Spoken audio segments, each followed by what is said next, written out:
we have our main event tonight, our keynote with Reese Jones. Hi. Please welcome to the stage. Hello. My name is Reese, and tonight we're going to talk about brain imaging and synthetic biology, singularities, and quantum.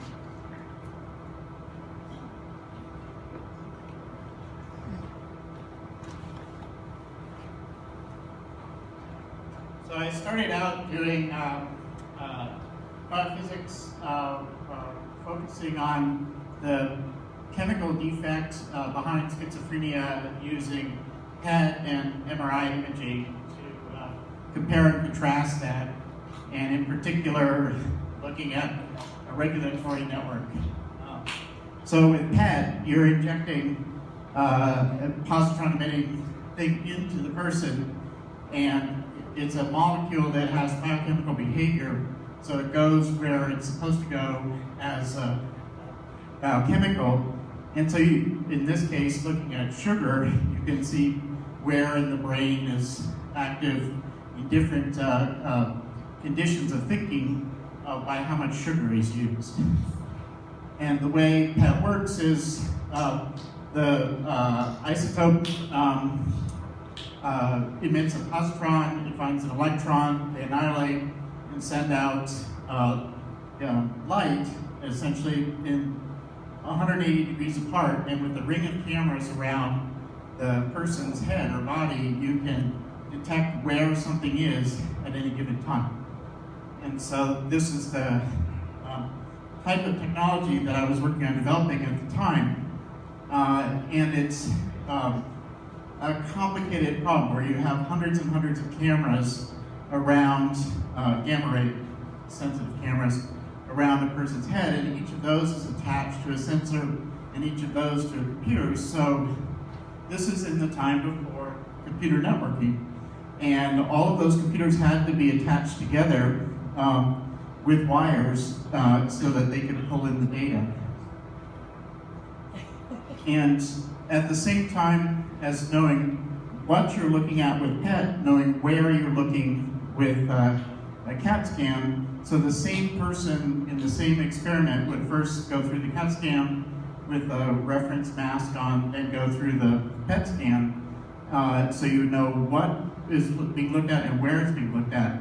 And then the data from this machine had to be correlated with the data from the prior machine.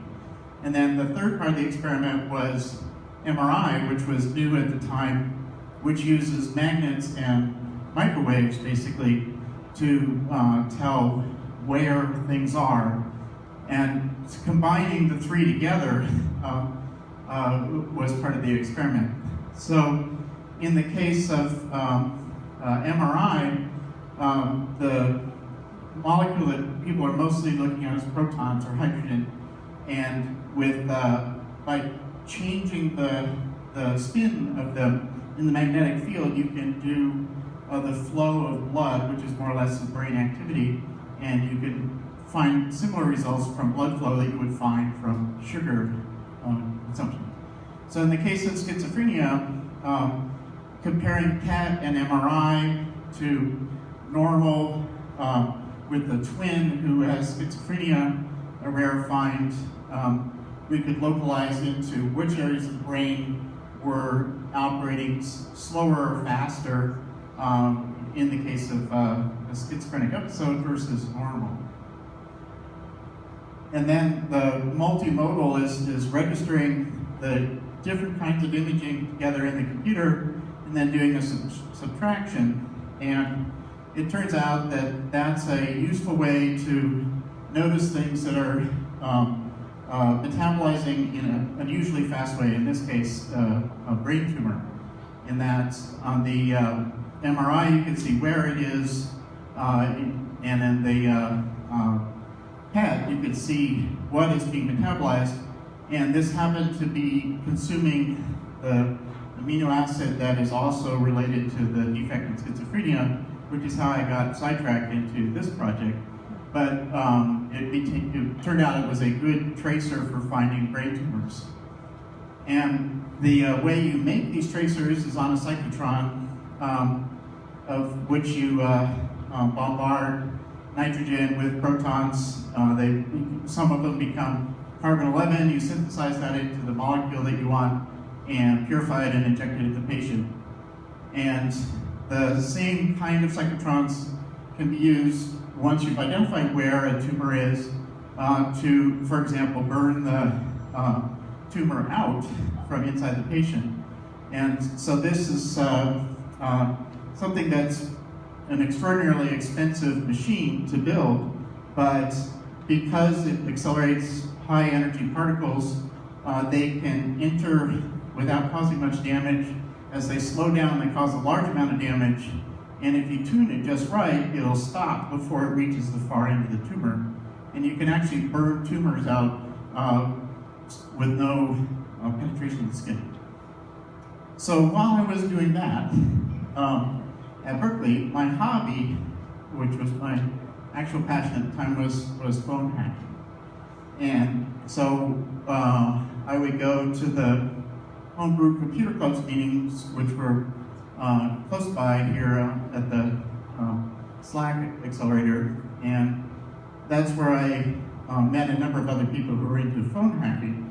And the homebrew club is famous for being the source of the Apple I computer, but it's not widely known that a good portion of the people were there because they were interested in phone hacking. And even Jobs and Wozniak were making and selling blue boxes before they ever were selling computers.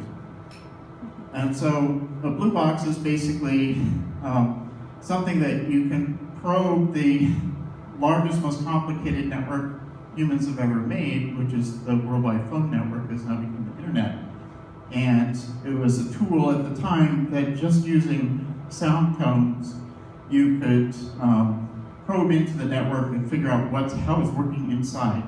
So it's actually kind of similar to trying to figure out what's wrong inside a brain, to figure out how the inner workings of the internet is working from just a simple probe on the outside. So there's a photo of Wozniak back in the day in dorms in Berkeley, typing in code onto the phone. And it turns out that if, at just the right moment, if you type in the right sound, the phone network would go into maintenance mode, and you could make unlimited free calls anywhere in the world. And then the phone company figured out that people were tapping into that, so they changed it. They needed two tones, so the boxes improved to do two tones and so on. And to this day, the hacking continues.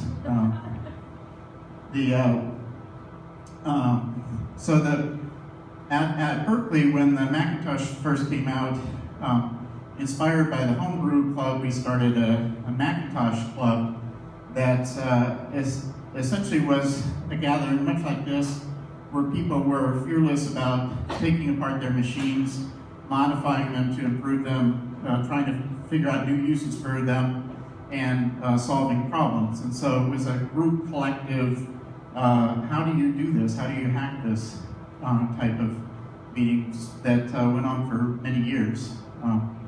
And in that group, to solve the problem I was having with the imaging, I had to figure out how to network the computers together in a high-density way. And because I wasn't trained in engineering, I didn't know it was impossible to use phone wires to do that, and obviously phone wires work well.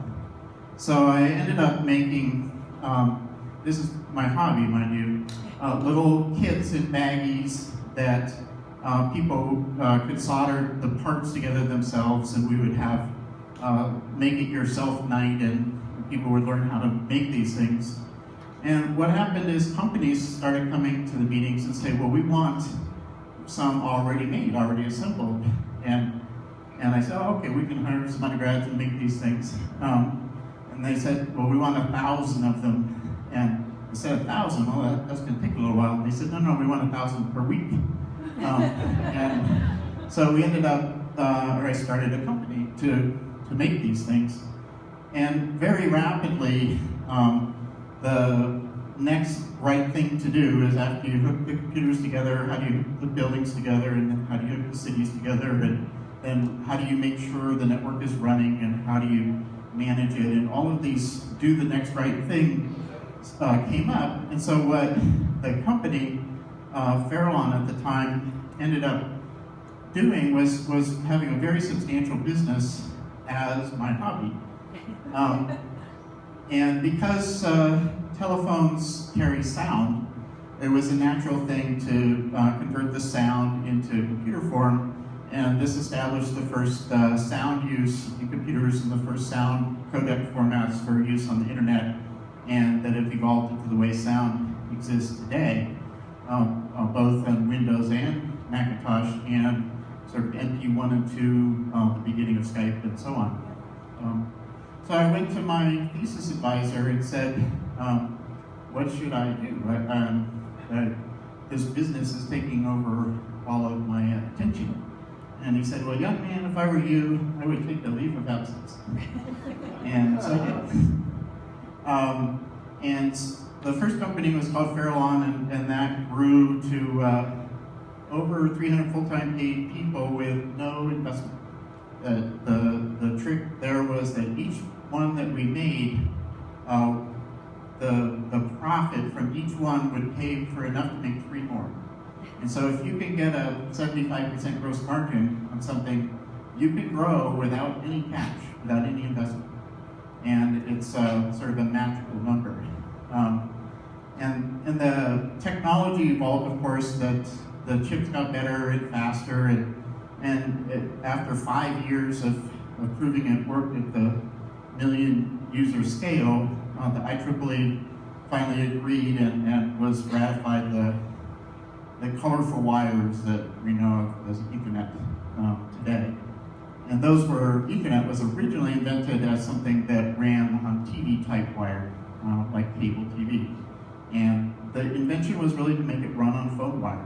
And so as Farallon focused more on how do phone companies provide people internet service, sort of doing the next right thing, the box in everybody's house, a similar company with a similar idea, just different customers, that's now become a company called Eris, which was how to use the cable wires that already exist to provide internet instead of the phone wires. So the main reason that they made sense to be 2 separate companies is because they went to 2 different trade shows. And one way to try and figure out whether to be one company or 2 is, well, where do you go to meet customers? And the cable vendors went to a different show than the telephone companies. And so they were 2 separate companies. Both went public, both were successful. Netopia was acquired by Motorola, which was acquired by Google, still exists in the world, and Eris continues as a public company. So I thought, oh, this is a really good idea. First, do the phone companies, and that worked, and then do the cable companies, and that worked. Well, why not run the internet over the power grid? And this is where we lost $1 billion. And that we basically took the same approach, which was using the existing wires to send the internet signals, where internet basically is fiber deep inside it. It goes to copper or metal close to the users, and then wireless really close to the users. And the thing we didn't expect was that power companies, even though they could provide fast, free internet everywhere that there was a light bulb, everywhere there was a plug, that they didn't want to be in the internet service business. They didn't want to be in the service business at all. In fact, they didn't even want to talk to their customers unless they were giving them a check. And so we built out the whole system. It worked well, but the power companies chose to use it for monitoring their network rather than providing internet service. At the same time, these technologies improve in an exponential way. And over the last 100 years, the performance of wireless, like cell phones and Wi-Fi and radio in general, have been on an exponential doubling. So it's a remarkably straight line over 100 years of relentlessly improving technology. You know, that's an exponential scale on the side, and so that's an exponential curve of improvement. A similar curve of improvement is happening with other information technologies, also over a 100 years time frame. And this is sort of an exponential law as far as people can tell. Ray Kurzweil wrote an interesting book called The Singularity is Near, that he points out that during the microprocessor phase of this curve, where Gordon Moore, according to Moore's law, is going at a roughly doubling every 18 months or so.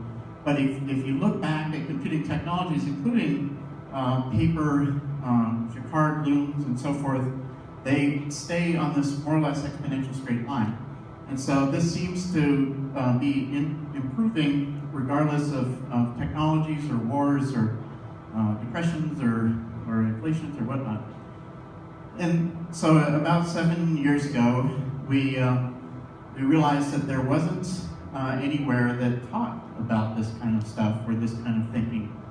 And so we formed over at Moffett Field at NASAMS the Singularity University, which is a university that is specifically focused on cross-training people in technologies that change fast. And there are a number of information technologies that are changing on this exponential pace that if you design a solution to a problem, like how would you address poverty or how would you address a medical need, that if you use technologies that are getting twice as good every year naturally, whether that's memory or wireless or computation or cameras, for example, that if you use those technologies to solve the problem, your solution will be half the price every year. And so if you mix several of these exponential technologies to solve a problem, you can address problems at large scale with little upfront cost. And exponential curves, we're familiar with them in biology, where this is not a logarithmic graph, it's a linear graph. You see that characteristic curve, and that's how populations grow. And in most cases in biology, populations, once they saturate an environment, they level off. In fact, the human population is leveling off, and birth rates are now flat or negative in countries like Japan or Italy. And so it's very likely that for some things that could be exponential for a while, they don't stay exponential forever. However, it seems as though information technology has this continuing exponential improvement path. And so a way to look at biology is as information, and how might you think of biology as not chemistry and water, but computation.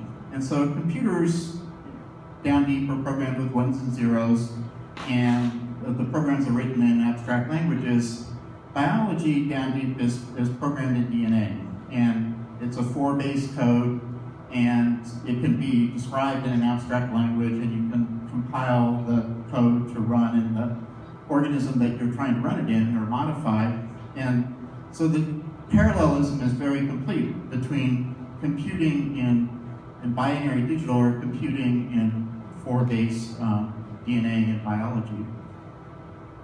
So this has created an idea of building the tools that would treat biology as computers and software that were the same tools equivalent to Intel and Microsoft and Adobe and so forth for building the internet.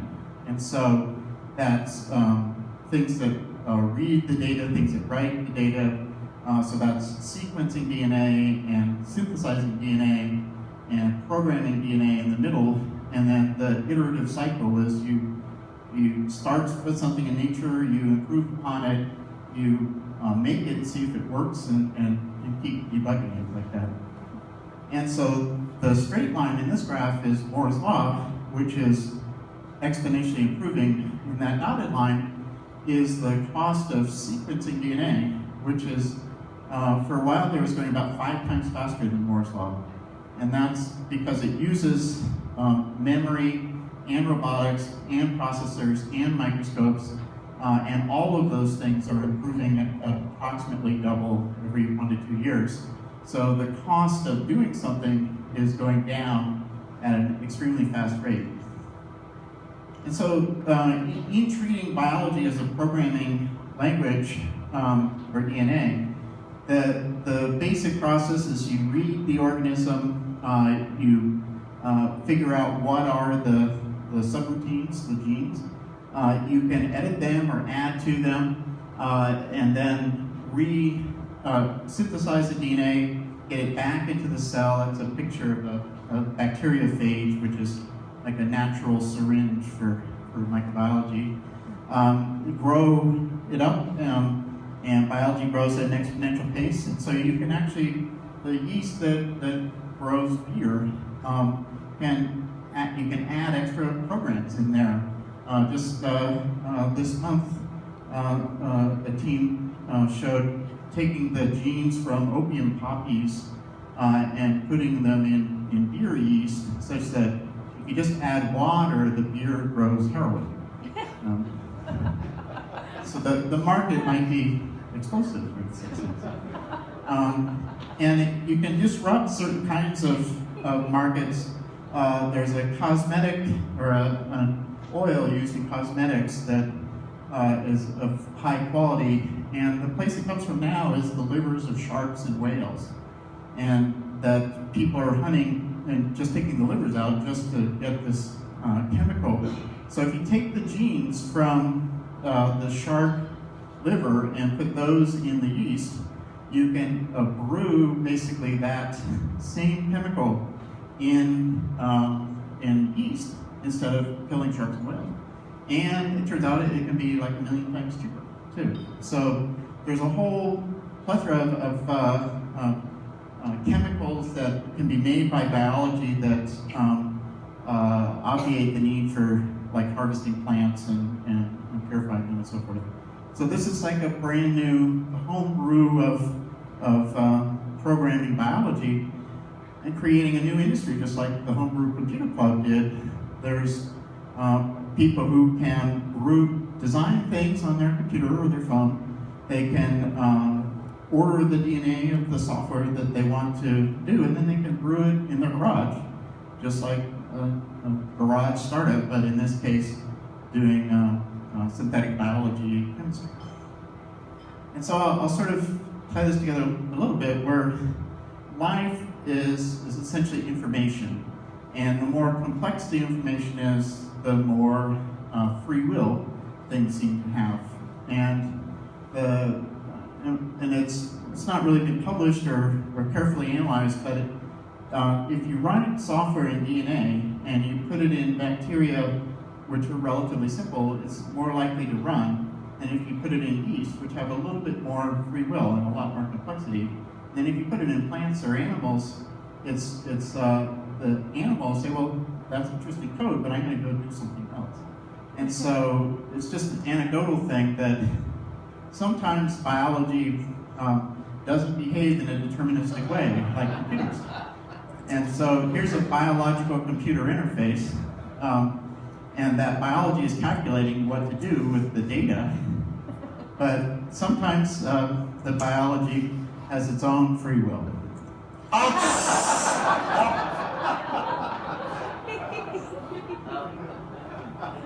So these exponentially improving technologies been called singularities, and singularity is a term that comes from physics. It's like what's happening when you fall into a black hole, and it's the event horizon around a black hole, and the center being a singularity point, and the term from about 100 years ago came from physics, but it's more recently been used to say, well, what happens when computers get smarter than people, or the internet gets smarter than people?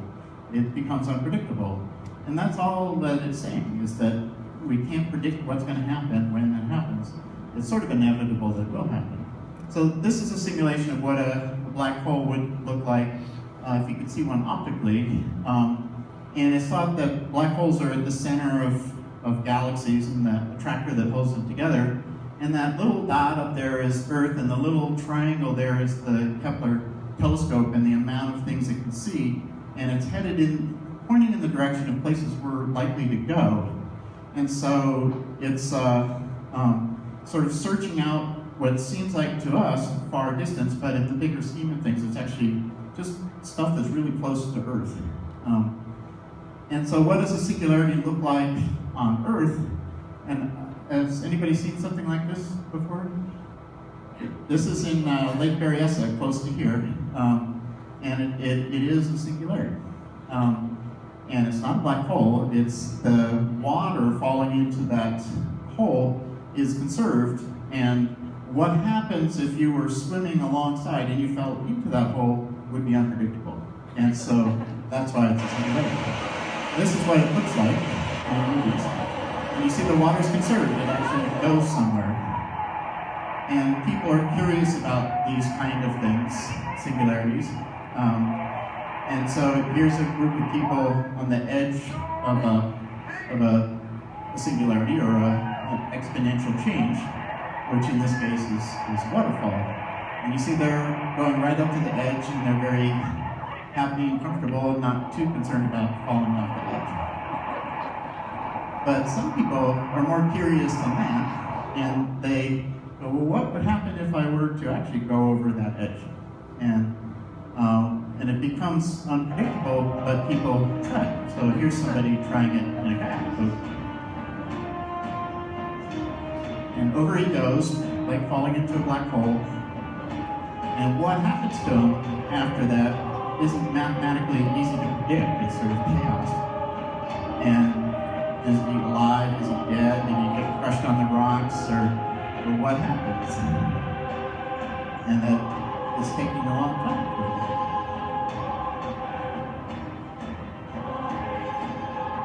There's his friends at the bottom in their boats. And he's not coming out.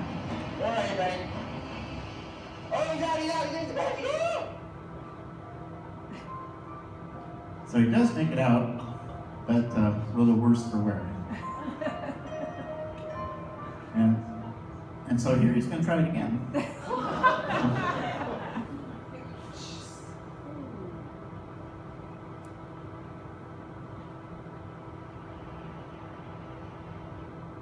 So you've heard about the white light of death.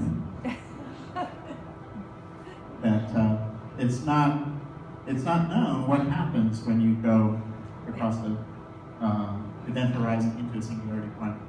And something to contemplate is our Big Bang might have been a black hole for somebody else, and our black holes might be Big Bangs for people who are things we can't see, and that the dimensionality of the universe is more complicated than the basic models that we use for it.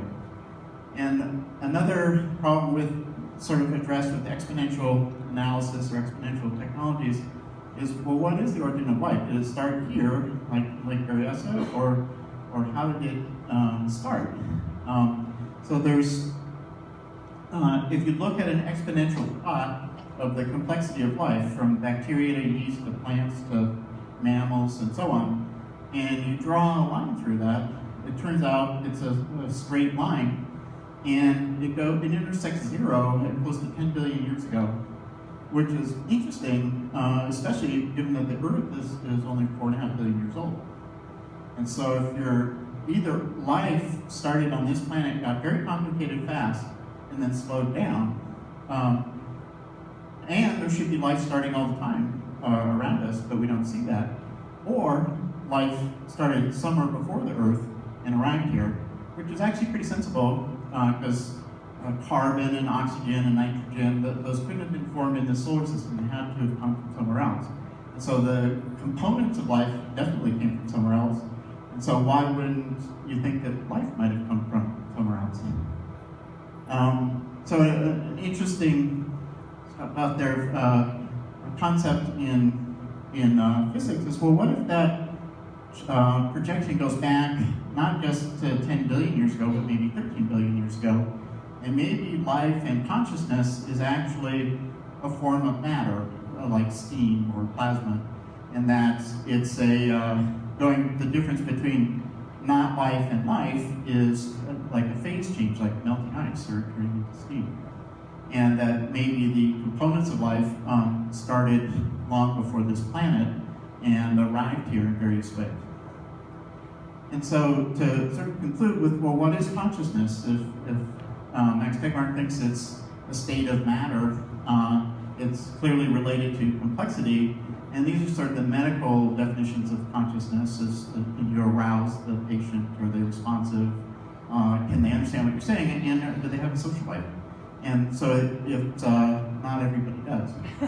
So I'll conclude with a thought here about maybe the internet itself is already alive and already conscious, and we're just like ants or mitochondria in the middle of that and aren't able to understand that. And this is a movie of all the internet routers through a 24-hour period where they're basically awake and asleep at the times where the sun is there and the people are busy. And so you can see the internet activity going around the earth, following the sun and the people's awakeness. And in the blue areas is where the internet is essentially asleep. And if you look carefully in the blue areas, you occasionally see little hot spots, like Google data centers synchronizing or the latest YouTube being spread around the world. And that may well be the internet dreaming. That's up for questions.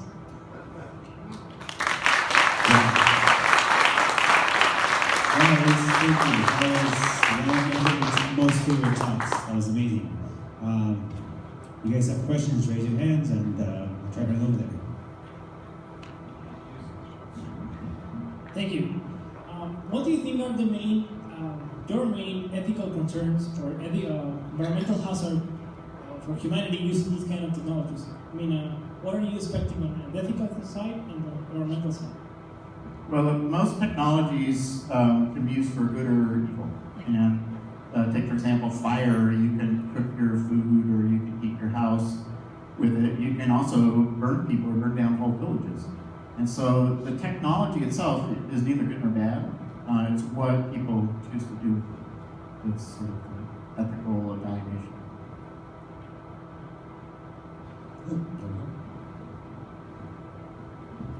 What are you presently working on? So furthering in the infrastructure for programming in biology, so compilers and DNA printers and applications for DNA, that type of thing. And then the areas that I'm exploring are if you look at a phone, all of the electronics in a phone is pretty much the same thing that you need to build a drone. And so it should be that if you take your phone and throw it up in the air, it should fly around, take a picture of you and come back. And that most of the components, except the propulsion system, is already there. And so there's drones as a technology category are inevitable in that they're basically between cars and helicopters, and the technology is getting smart enough that they can fly themselves. And once they can fly themselves, they don't have to carry people, so they can be smaller. And so all of the categories between cars and helicopters, as small as birds or insects, are now possible, especially because of using the components that are made in billion unit quantities for phones. You can use them to make drones. And so there's it's an area that I'm exploring. Another is augmented reality, and another is sort of a Google for science.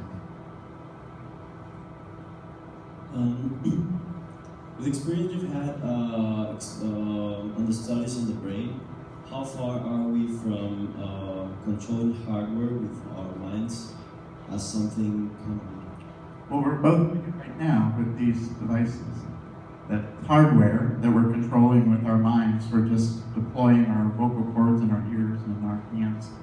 And there's a lot of talk about putting brain-computer interfaces under the skull, but if you can hold your phone up to your head, or put an earphone inside, or put a microphone or whole computer in your tooth, why would you risk the chance of infection of putting something inside the brain that's going to be out of date in 18 months anyway?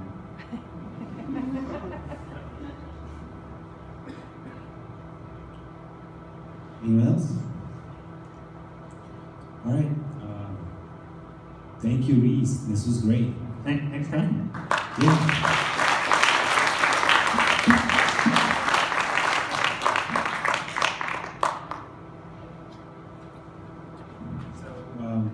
Reese is going to be around here for a few minutes for any other questions. Otherwise, thank you so much for coming.